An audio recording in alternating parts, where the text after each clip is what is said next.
The old year was tough to get through. The new year has already arrived. How should we approach the new year? How do we deal with various uncertainties? In today's AI Night Show segment, we've invited the renowned investor and thinker, Nassim Nicholas Taleb, to discuss this topic. Welcome, Mr. Taleb.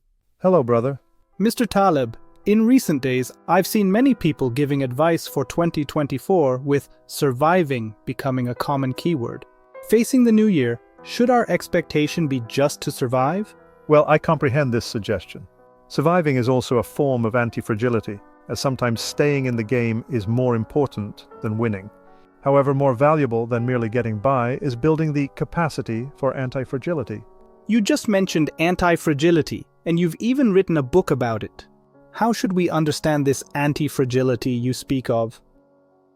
If you drop a glass on the floor, it breaks, which is fragility. If you drop a stone or a piece of iron, it remains intact, which is robustness. But if you drop a rubber ball, it bounces back higher, which is anti-fragility. In essence, anti-fragility refers to the ability to evolve and strengthen oneself in the face of external pressures and fluctuations. So, anti-fragile capability means not only avoiding losses in uncertainty, but also gaining more from it. That sounds great, but how do we achieve it?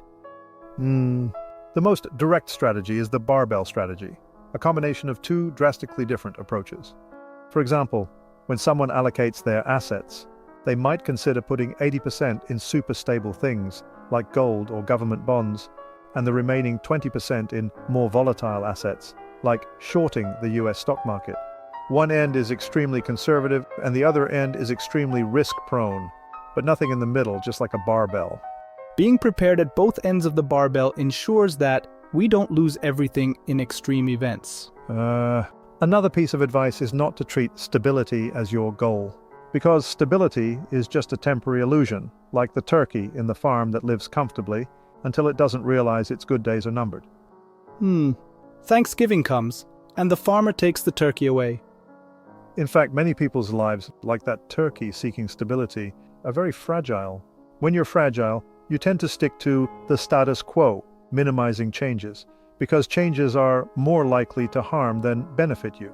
If you're open to various changes, and don't care about the multiple possible outcomes of the future, believing that most outcomes will be in your favor, then you possess anti-fragility. True stability is about daring to embrace uncertainty. The weak seek a sense of security, while the strong embrace uncertainty. Absolutely. In my view, anti-fragility is not just a way of thinking, but also a way of living.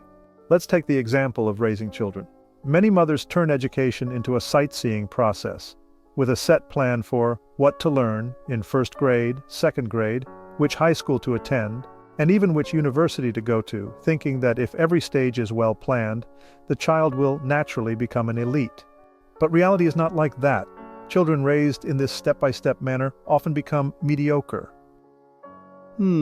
Such parents are not in the minority. Well, the alternative approach, which I call the wandering style, is full of discovery, embracing the uncertainty of the future. Although not knowing where opportunities or challenges might arise, one is always ready to progress from these uncertainties. Such people are more vibrant and competitive in the real world of uncertainty. To truly possess anti-fragile capability, one needs to adjust their mindset and be open to change. Fragile things like unchanging environments, but living things prefer volatility. The best way to test if you're alive is to see if you welcome change. What doesn't kill me makes me stronger. The people who bring us the greatest benefits are not those who try to help us, but those who tried to harm us, but ultimately failed. And when we can view the world's uncertainties more rationally, our hearts become less fragile.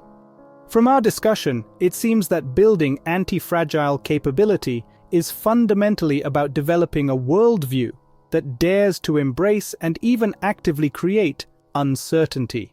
Thank you, Mr. Taleb.